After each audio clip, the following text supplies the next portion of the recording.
Di makukumpleto ang inyong pagpasyal sa probinsya ng Rizal kung hindi nyo matitikman ang isa sa mga ipinagmamalaki at naging tatak na ng bayan ng Angono pagdating sa mga lokal na pagkain bukod sa kilala nating fried itik na kadalasan ay hinahanap ng mga bisita at mga turistang dumadayo dito sa bayan ng Angono. Ito nga pala ang kumanoy o tawag sa isang klase ng kakanin na dito mo lang matitikman sa bayan ng Angono, na niluluto mula sa mga sangkap ng bigas, asukal, gata at dahon ng pandan. Matapos paghalu-haluin ng mga sangkap ay kailangan pa nitong hulmahin ng 3 oras bago ulit isalang sa ilalim na nagbabagong baon ng niyog hanggang sa 2 oras bago ito kainin. Mabibili mo ito sa Shake It Eatery na pagmamay-ari ng pamilya ni Nanay Liberty Almeda na located sa Doña Nieves Street, Barangay San Vicente, Angono, Rizal. Sila nga pala ay bukas mula Lunes hanggang Biyernes at sarado naman kapag araw ng Sabado at Linggo. Simulang nagtinda noong taong 1980s at nagpatikim ng iba't ibang klase ng masasarap na merienda sa bayan ng Angono hanggang sa ngayon. Araw-araw mula alas 2 ng hapon ay matitikman mo ang kanilang mga espesyal na lutong merienda na may sabaw kagaya ng lugaw,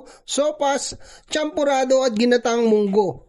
At kung trip mo naman ay pasta, ay meron din sila ditong pansit canton, spaghetti, carbonara, palabok at malabon. Hello, what's up mga kaps? Nandito nga pala ako ngayon sa may Barangay San Vicente, dito pa rin sa may Angono, Rizal.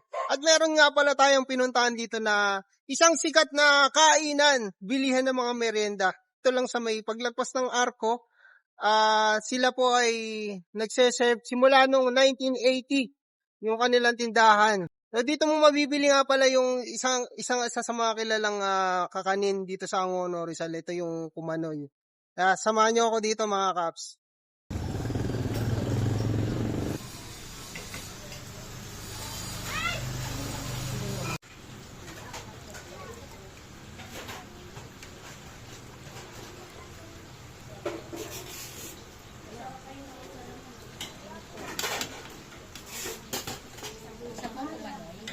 Isang kumanoy.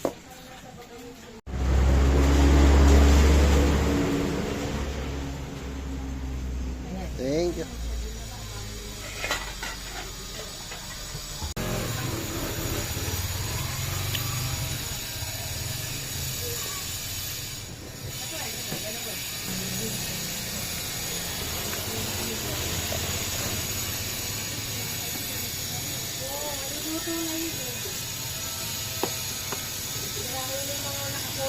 Baka mabuo naman.